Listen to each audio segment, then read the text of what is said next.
আদিবাসী কিশোরীকে ধর্ষণের ঘটনায় উত্তপ্ত হয়েছিল দক্ষিণ দিনাজপুরের বংশীহারি এলাকা। সেই রেশ কাটতে না কাটতে ফের আদিবাসী যুবকটিকে ধর্ষণের অভিযোগ বালুরঘাট থানা এলাকায়। অভিযুক্ত রবীন্দ্রনাথ হাসদার বিরুদ্ধে বালুরঘাট থানায় অভিযোগ দায়ের করেছে যুবতীর পরিবার।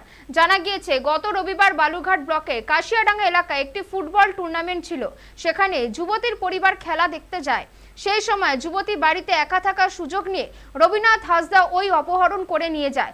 অপহরণ করে যুবতীর বাড়ি থেকে 3 কিলোমিটার দূরে একটি বাড়িতে আটক রেখে তাকে ধর্ষণ করে বলে অভিযোগ। ঘটনার পরিপ্রেক্ষিতে নির্যাতিতার পরিবারের তরফ থেকে বালুরঘাট থানায় অভিযোগ দায়ের করা হয়েছে। অভিযোগের ভিত্তিতে বালুরঘাট থানার পুলিশ তদন্তে নেমেছে।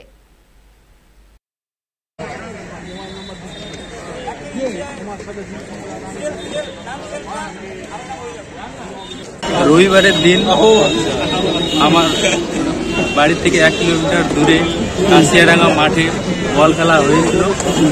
ওই খেলার মাঠে আমি গিয়েছিলাম। আমার বউ, আমার এক ছেলে এক মেয়ে, আর আমার বাড়িতে ছিল আমার বোন। আমার বাড়ি থেকে 3 কিলোমিটার দূরে এক ছেলে আমার বাড়িতে যায়। আমার খোঁজে আমার বোনকে তুলে নিয়ে এসে 3 কিলোমিটার দূরে ধর্ষণ করে। আমি ওর শাস্তি চাচ্ছি। আচ্ছা।